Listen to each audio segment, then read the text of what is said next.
Bonjour à tous, aujourd'hui je vous propose de la dérivation avec recherche de dérivée énième. Ici, dérivée énième de la fonction d'expression 1 sur racine de 1 moins x. Alors on va admettre qu'elle est c l'infini sur moins l'infini 1 ouvert en 1. C'est-à-dire qu'on peut la dériver autant de fois qu'on veut sur cet intervalle.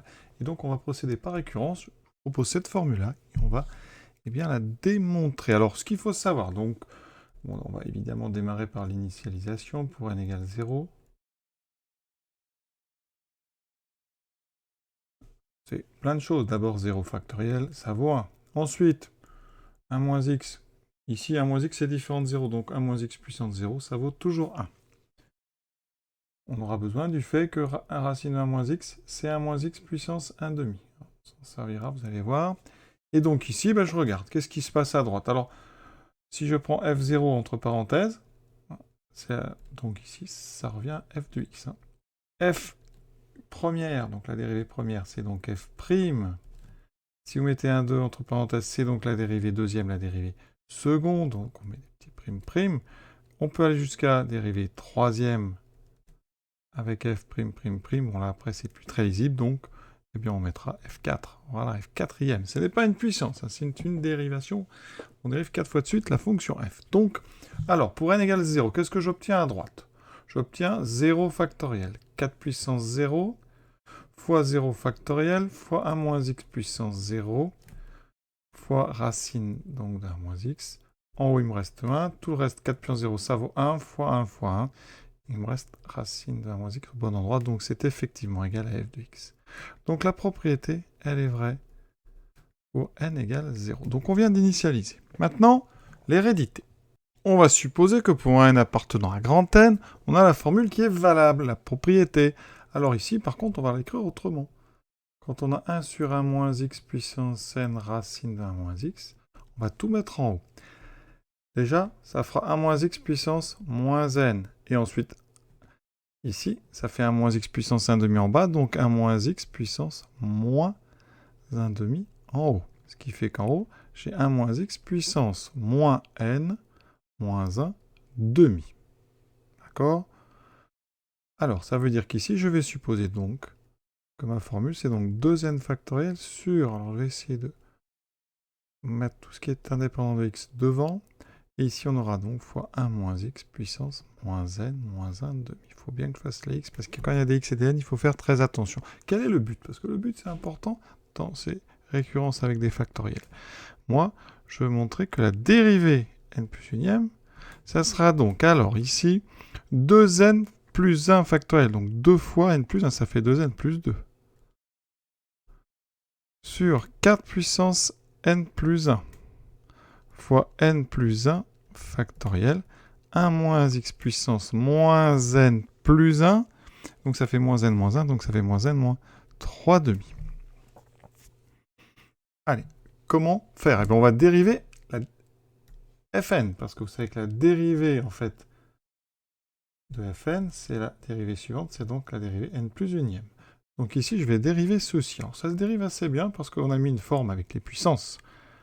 Et donc la dérivée n plus unième, ça sera donc, alors on va garder le 2n factoriel, le 4 puissance n, le n factoriel, et on dérive 1 moins x puissance moins n moins 1 demi, ça veut dire que j'ai, premièrement, donc la dérive de 1 moins x, ça fait 1 moins 1 qui sort, ensuite la puissance moins n moins 1 demi, et la puissance, elle est diminuée de 1, donc ça fait moins n moins 1 demi moins 1. Donc là déjà, c'est pas mal, parce qu'on a le 1 moins x puissance moins n moins 3 demi.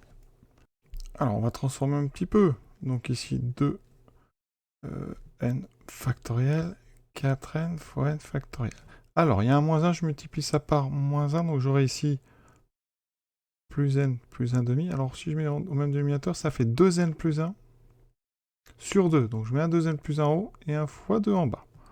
Et ensuite, je vais le mettre déjà en jaune, parce que ça fait bien moins n moins 3 demi. C'est dans mon but. Voilà le but, faut pas le louper, celui-là. Alors, qu'est-ce qui me manque? Là, il y a plein de petites choses à dire. Ici, on a un 2n plus 2 factoriel. Donc, tous les entiers qui se multiplient de 1 jusqu'à 2n plus 2. Donc, ça veut dire que vous avez 2n plus 2 fois 2n plus 1. Et après, tous les autres. Et tous les autres, c'est 2n. Donc, factoriel. Alors, ça, c'est pas mal. Parce que nous, on a déjà ici 2n factoriel. On a 2n plus 1.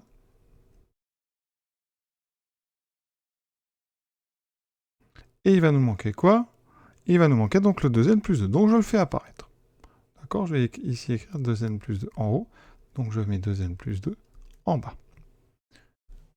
On a donc en haut, ici, je vais le mettre aussi en jaune, 2n plus 2 factoriel. Alors dessous, on a 4 puissance n fois n factoriel fois 2 fois 2n plus 2. Donc 2n plus 2, je le factorise par 2, ça fait 2 fois n plus 1. Et je réécris en jaune mon facteur 1 moins x moins n moins 3d parce que celui-là, je n'y touche plus. Alors on est presque arrivé. Ici, on a 4 puissance n fois 2 fois 2. Alors, fois 2 fois 2, ça fait fois 4. Et fois 4. Alors je vais mettre fois 4. Voilà. Eh bien 4 puissance n fois 4, ça fait 4 puissance n fois 4 puissance 1. Ça fait effectivement 4 puissance n plus 1. Donc on a 2n plus 2 factoriel. On a bien 4 puissance n plus 1. Et là, on a n factoriel fois n plus 1. N factoriel fois n plus 1, mais c'est exactement n plus 1 factoriel. D'accord? Et on a ce 1 moins x puissance moins n moins 3 demi. On regarde, c'est exactement ce qu'on voulait. Le but est atteint. L'hérédité est démontrée. Donc ici, hérédité vérifiée.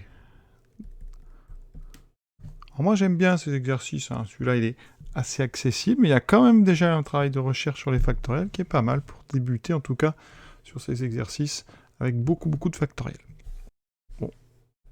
On fait quand même la conclusion, même si là, on a terminé. Donc, la propriété donc, est vraie pour n égale 0. Ensuite, cette propriété, on a vérifié qu'elle est héréditaire. Et donc, par l'axiome, le principe de récurrence, donc elle est vraie pour tout n, donc à partir de 0, donc pour tout n appartenant à grand n. Donc on vient de démontrer, effectivement, que notre dérivée énième, elle avait la bonne forme et l'exercice est terminé. Voilà, je vous souhaite une bonne fin de journée, à bientôt.